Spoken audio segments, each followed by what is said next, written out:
تو اولاد کی تربیت میں میرے عزیزوں سب سے پہلی بنیاد گھر کی مبارک فضا ہے، اسے مبارک بنائے۔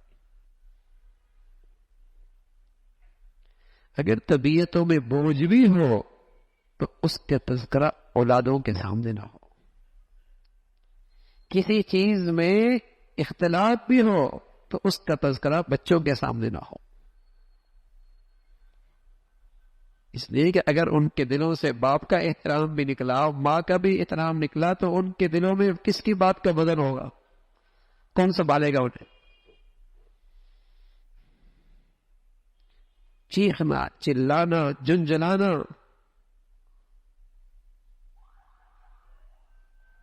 اس کا اثر بڑا منفی پڑے گا اولاد۔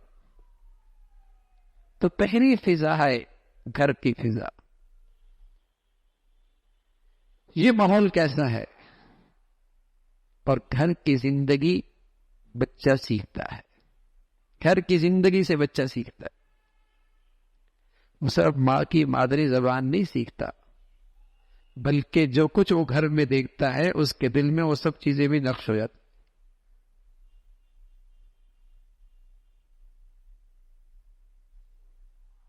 گھر کی فضا اچھی بناؤ، مبارک بناؤ۔ باہر کی فضائیں ہمارے اختیار میں نہیں، لیکن میرے عزیزوں گھر کی فضا تو اختیار میں ہے، وہ پاکیزہ ماحول بنے۔ بہت مبارک ہے اگر گھر کے اندر قرآن کی تلاوت ہو، گھر کے اندر کوئی دینی کتاب کا پڑھنا ہو، بہت مبارک ہے۔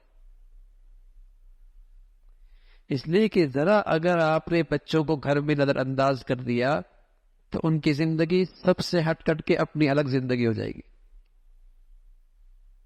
پھر کسی اور کی باتیں سنیں گے اور کسی اور سے سیکھیں گے اور کسی اور سے پڑھیں گے، اس لیے کہ آپ نے انہیں توجہ نہیں دی، اور ان کے پاس وہ آلات موجود ہیں، ان کے پاس وہ اسباب موجود ہیں کہ وہ فوراً ان سے اپنی دوستیاں لگا لیں گے، یاریاں لگا لیں گے، تعلقات بنا لیں گے، ان سے سیکھیں گے، ان سے پڑھیں گے، ان کے پاس بیٹھیں گے۔